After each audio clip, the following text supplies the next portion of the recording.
បាទសូមជម្រាបសួរសិស្សទាំងអស់គ្នាដែលត្រៀមប្រឡងផ្នែកប្រវត្តិវិទ្យាថ្នាក់ទី12ឥឡូវខ្ញុំចូលសំណួរទី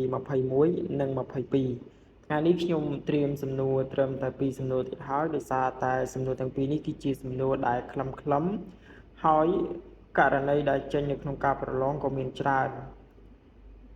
តោះឥឡូវនេះចូលសំណួរទី21តើកំណែទម្រង់បារាំងឆ្នាំ1884ជាកំណែទម្រង់ដូចម្ដេចក្នុងទម្រង់នេះបារាំងបានធ្វើដូចម្ដេច22តើ Résidence Supérieure មានសមាជិកប៉ុន្មាននាក់និងមានសមាសភាពប៉ុន្មាននាក់ក្នុងសំណួរទាំងពីរនេះគឺសំណួរទី21នេះគឺជាសំណួរដែលល្អហើយមានចម្លើយរៀងវែងដែរអញ្ចឹងបងប្អូនសិស្សានុសិស្សទាំងអស់គ្នាព្យាយាមកត់ហើយទន្ទិញឲ្យចាំនិងចំណាំថាក្នុងឆ្នាំ1884ហ្នឹងតើបារាំងបានធ្វើកំណែទម្រង់មកលើប្រទេសកម្ពុជាដូចម្ដេច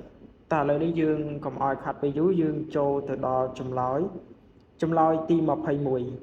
កំណែទម្រង់ឆ្នាំ1884ជាកំណែទម្រង់ដែលបារាំងចង់ក្លាយប្រទេសកម្ពុជាដែលស្ថិតក្រោមអាណាព្យាបាលទៅជាប្រទេសស្ថិតក្រោមអាណានិគមវិញ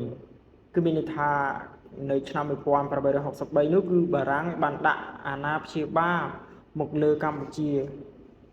មិនទាន់ដាក់អាណានិគមទេនៅពេលដែលដាក់អាណាព្យាបាលគឺបារាំងបានត្រឹមតែការពារនិងមានសិទ្ធិឲ្យខាងសាសនាកាតូលិកអីផ្សេងមកផ្សព្វផ្សាយទេហើយនឹងការពារប្រទេសកម្ពុជាចេញពីការលេបត្របាក់របស់យួននិងសៀមប៉ុន្តែនៅក្នុងឆ្នាំ1884នេះគឺបារាំងមានចក្ខុវិស័យផ្សេងគ្នាហើយបារាំងក៏បានមានកំណែទម្រង់ថ្មីមួយមកលើប្រទេសកម្ពុជាដោយក្នុងឆ្នាំនោះគឺប្រទេសបារាំងក៏មានការចលាចលនៅក្នុងប្រវត្តិសាស្ត្ររបស់ខ្លួនដែរហើយប្រទេសបារាំងបានមិនត្រឹមតែដាក់អាណានិគមមកលើប្រទេសកម្ពុជាទេគឺនៅប្រទេសផ្សេងដែលបារាំងកាន់កាប់ក៏បារាំងដាក់អាណានិគមដូចគ្នាអញ្ចឹងខ្ញុំសូមធ្វើការបកស្រាយនៅក្នុងឆ្នាំ1884ហ្នឹងបារាំងបានធ្វើកំណែទម្រង់មកលើប្រទេសកម្ពុជានឹងមានអ្វីខ្លះតោះក្នុងកំណែទម្រង់នេះបារាំងបានធ្វើដូចតទៅរៀបចំថ្នាក់ខេត្តដោយបារាំងផ្ទាល់គឺមាត្រាទី3ខេត្តពីមុនមាន58ត្រូវបង្រួមមកត្រឹម8ខេត្តហើយស្ថិតនៅក្រោមអំណាចរបស់ Résidence បារាំង Résidence ត្រូវបានមានការតែងតាំងពី Résidence Supérieure Résidence Générale ថ្នាក់ដឹកនាំលើសហព័ន្ធឥណ្ឌូចិនតាមសេចក្តីស្នើសុំពី Résidence Supérieure ថ្នាក់ដឹកនាំបារាំងនៅប្រទេសកម្ពុជា Résidence Supérieure ធ្វើការពេញផ្ទៃប្រទេសក្រោមបញ្ជាពី Résidence Générale នៅកូសាំងស៊ីន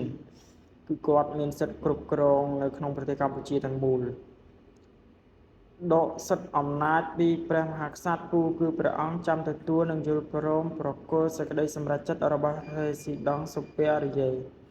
បារាំងធ្វើបែបនេះធ្វើឲ្យប្រទេសកម្ពុជាគឺត្រូវបារាំងដាក់អាណានិគមសឹងតែ 100% តោះឥឡូវនេះយើងចូលដល់ចម្លើយទី22 Résidence Supérieure មានសមាជិក12នាក់មានសមាសភាពដូចតទៅមន្ត្រីពាណិជ្ជកម្មបារាំង6នាក់ដែលតែងតាំងដោយ Résidence Générale ជនជាតិខ្មែរ3នាក់ចិន1នាក់ចាម1នាក់និងយួន1នាក់តែងតាំងដោយព្រះមហាក្សត្រហើយមានការអនុញ្ញាតពី Résidence Générale នៅកូសាំងស៊ីនផងដែរបាទអរគុណច្រើនបងប្អូនទាំងអស់គ្នាសូមទស្សនានៅសំណួរចម្លើយបន្តនៅ